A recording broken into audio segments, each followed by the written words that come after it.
Hey there, I am Mr. B, and today I'm going to teach you how to go deeper into your books. So your brain has this secret power, and that secret power is its ability to connect. And reading is the key that unlocks this power to its greatest degree. Let me demonstrate. I have a deck of cards, and I want to show you what brain experts are able to do with these 52 little cards. I'm all about big goals, which is why we're reading a million words, but another big goal that many people have strived to achieve, especially in the world of memorization athletics, yeah, that's a real thing, is memorizing a deck of cards after it's been shuffled and building up the memory muscle to be able to achieve that task. Now, there are many ways of doing this, but the way that I want to teach you is the way that's going to help make the biggest brain connections when it comes to reading. And I'll explain what that means a little bit later, but first let's demonstrate. Let's take a look at the first 10 cards that I've taken from my deck. We have the 2 of hearts, the 8 of spades, the ace of hearts, 7 of diamonds, 10 of clubs, king of spades, 3 of diamonds, the queen of hearts, 9 of hearts, 2 of spades. Now I'm going to teach you how I'm going to memorize the order of these cards by putting them into the form of a story. So we're going to equate the 2 of hearts with a pair of twin girls, 2 twin sisters. When I see this card, the 8 of spades,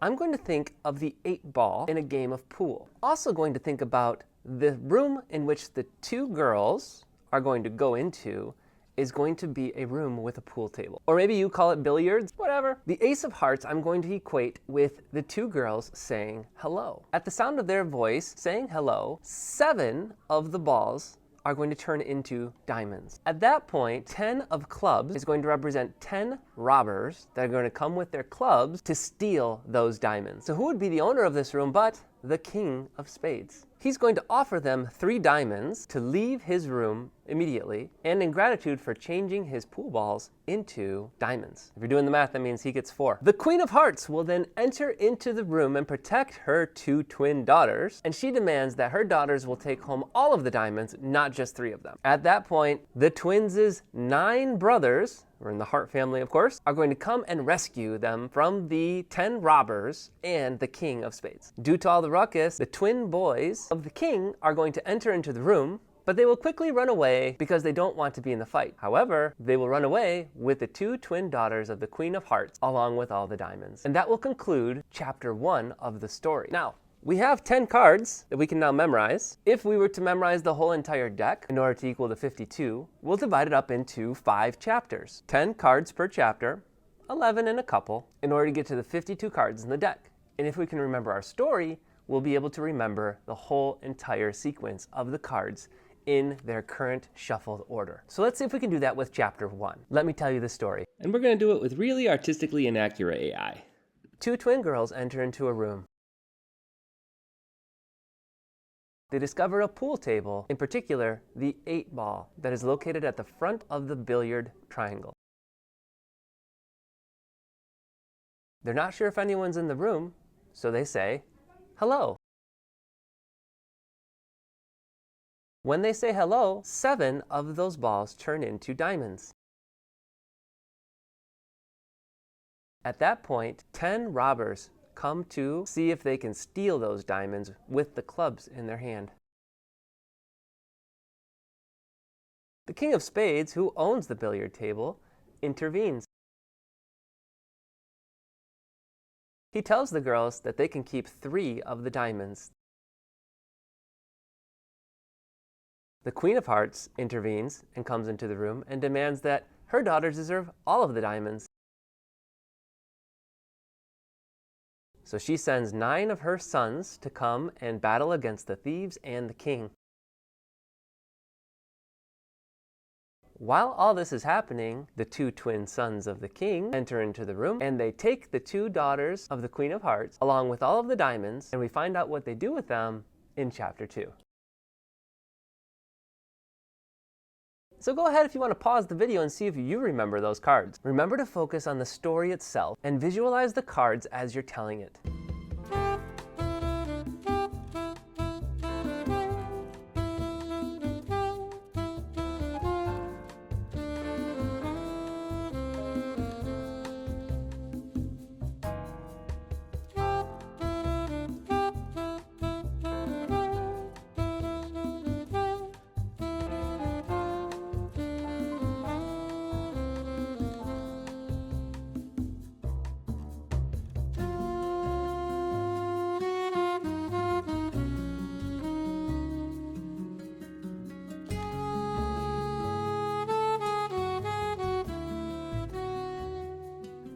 Why did we do that experiment? Well, the human brain is wired in a very unique way, and the basis of everything that we know and understand has its source in stories. This is the genius behind story problems when you're learning math. It connects mathematical concepts to the real-world situations that you experience as a human. History is the story of humanity. Science explores the exposition of the things that are all around us. It's the setting of a story. Science also explores the reason for its existence, as well as its worth and its function. Any material object that you can see, smell, feel, touch, or taste, and come to a truth in the scientific method teaches us the story behind what it does and how it allows humans to flourish. Cultures are built upon stories that make each community unique and distinct among others in a grand cast of characters that spans the whole worldwide globe, and even the universe. Maybe? You are a story. Your experience, your life, your actions, and your inactions connect with the world around you in ways that we cannot even fathom. The story is the most essential part of the human experience, and reading stories prepares us for a more pivotal role that we will play throughout the time of our lives. Books teach us how to live, how to learn, and how to connect our brains to the complex emotions and truths we experience on a daily basis. There are thousands of ways to make connections with our texts, but we're going to focus on two that maximize your brain activity: